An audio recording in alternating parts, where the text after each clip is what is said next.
There was nothing about the starry sky that night to suggest that strange and mysterious things would soon be happening.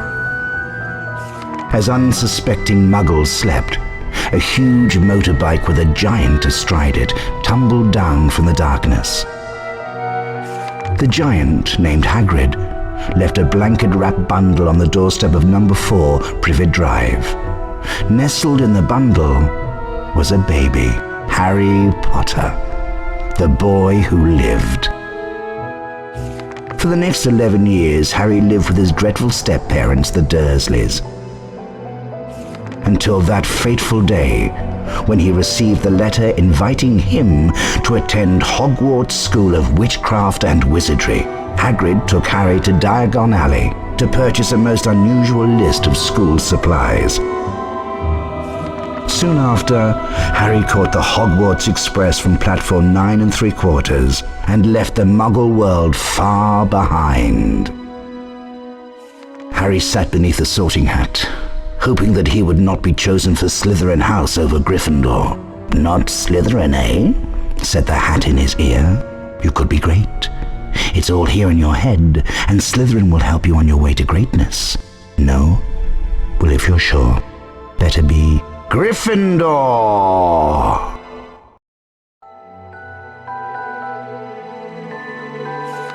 Reflected in the mirror of erised were Harry's parents, James and Lily Potter.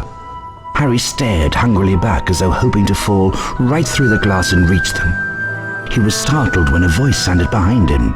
Harry turned slowly about. "So you, like hundreds before you, have discovered the delights of the Mirror of Erised," said Professor Dumbledore. He went on to explain that the mirror showed nothing more or nothing less than the deepest, most desperate desire of our hearts, but that it would give neither knowledge nor truth. "The Mirror of Erised will be moved to a new home shortly," Dumbledore went on, adding ominously that if Harry ever came across it again, he would be prepared. But prepared for what? Thought Harry.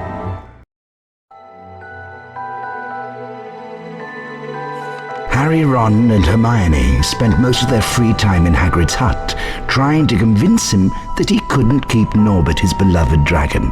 Eventually, after much coaxing, Hagrid agreed. That night, Harry carried Norbert up to the tallest tower. Ron's brother, Charlie, had arranged to collect the dragon from the tower and return him to Romania. Once Norbert had been freed, however, Malfoy sprang his trap. Harry was caught by Professor McGonagall.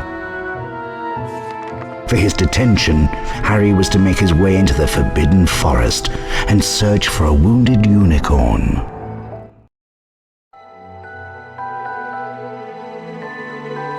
Harry was rescued in the nick of time by the centaur Firenze and rode on his back to safety.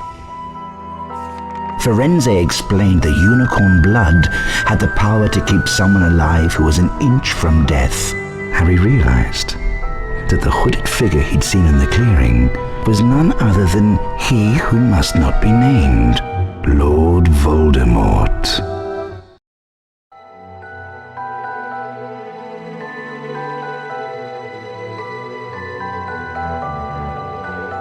Dumbledore smiled. "What happened down in the dungeons between yourself and Professor Quirrell is a complete secret," he said. "So naturally, the whole school knows.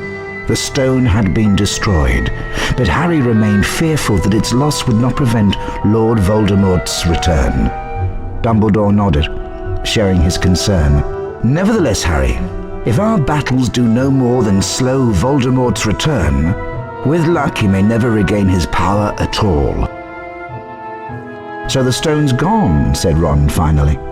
Harry nodded and wished it good riddance. Then Ron produced a brand new famous witches and wizards card from his robes and handed it to Harry. "You've got the whole set now, Harry," Ron said. Harry was stunned. Ron went on to remind Harry of the Quidditch match that day. "Anyway," he said, "you haven't got time to sit around in here. We've got Slytherin to beat." Harry, still stunned by Ron's gift, nodded slowly. He'd just defeated you-know-who, and now he was going to have to help defeat Slytherin.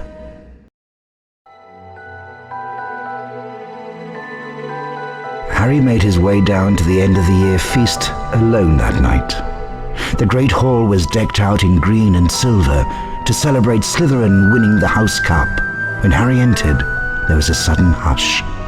He took a seat between Ron and Hermione, trying to ignore the stares of the other students. The House Cup, announced Dumbledore, is awarded to the team with the most house points. At the moment, that would seem to be Slytherin.